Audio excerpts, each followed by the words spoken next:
Comparison थोड़ा सा देना चाहूंगा बाकी सूबों के साथ।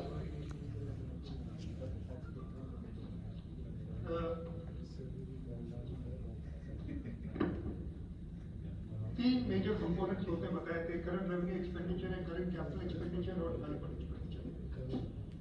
सूबा सिंध का करंट रेवेन्यू एक्सपेंडिचर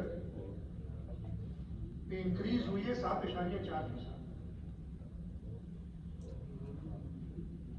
हमसे जो बड़ा सूबा है उसमें भी 9.7% पिछले साल से।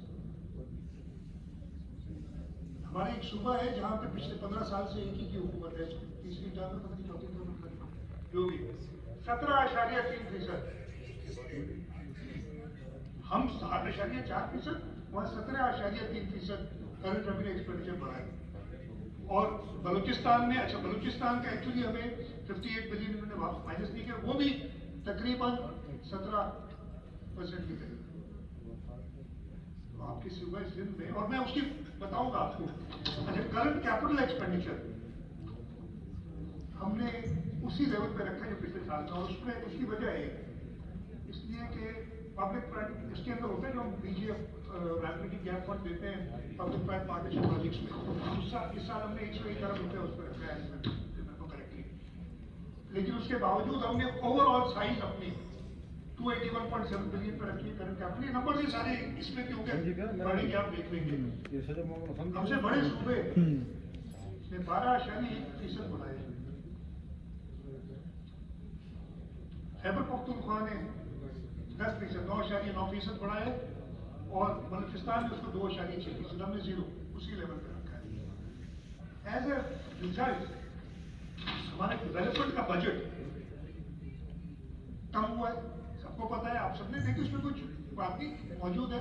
लेकिन ये स्टेप्स की वजह से, अब मैंने बताया ना, हमको नेशनल स्ट्रेटेजिक रिक्वायरमेंट्स के लिए पैसे देने, हमें IMF की कंडीशनैलिटी जो है उसकी वजह से पैसे अलग रखने, दूसरे सूबों में भी रखने हैं, उनको भी यही मसला है।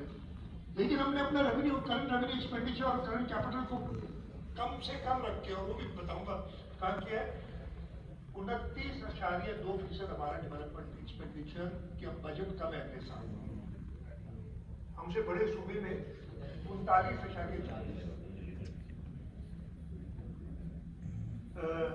KPK में, इसलिए KPK में अपना वही रेवेन्यू रखा, उसमें बजट जहाँ तक मुझे पता है खैबर पख्तूनख्वा शायद नेशनल स्ट्रेटेजिक रिक्वायरमेंट्स में हिस्सा नहीं ले रही। पहले उन्होंने नेशनल इकोनॉमिक काउंसिल की मीटिंग में एग्री किया, शायद उनके कुछ शरायत थी, जो भी था वो मसला में उस सियासी बात नहीं है, तो वो नहीं कर रहे। और बलूचिस्तान की 13.5% कम हुई है डेवलपमेंट एक्सपेंडिचर। तो ये सबको ये हिट हुई है इन पे, जो इस वजह से।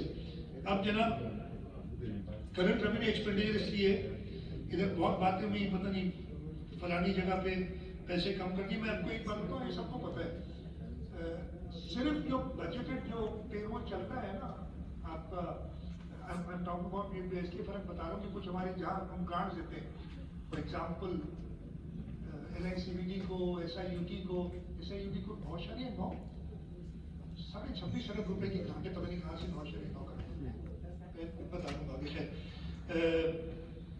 जो गवर्नमेंट रन करती पेरोल और पेंशन तकरीबन 49%, 35 + 40 का 49% सिर्फ सैलरीज और पेंशन का है।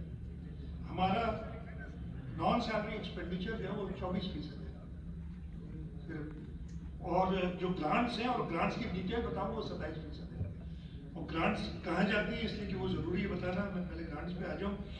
हम तकरीबन 48 अरब रुपए यूनिवर्सिटीज को देते हैं ग्रांट चलाने के लिए, देखिए वफाक से उनको पैसे मिलने बंद हो गए। हम SIUT को 26.25 बिलियन, 9 बिलियन का पता नहीं कहाँ से नंबर आया था, ये अगले साल है। PPHI 24.8 billion, Sindh education foundation 16.5, और ये पूरी लिस्ट है। सबसे बड़ी grant transport to local bodies 155 अरब रुपए ये जाती है। तो फिर इसके अलावा और छोटी ग्रांट्स हैं काफी सारी। तो ये डिटेल होगी। हमारा सिर्फ सैलरीज और पेंशन का 2300 अरब में से 1263 अरब रुपए ये वही जो पेरोल गवर्नमेंट खुद चलाती है, जैसे मैंने बताया NICVT या SIUT या कोई और इदारे SEF तनख्वाहें देती है, उससे इलावा है। मेरे हिसाब से तकरीबन 60% से ऊपर हमारा जो बजट है वो इसी में चला जाता है, करंट रेवेन्यू सैलरी से। अच्छा जी।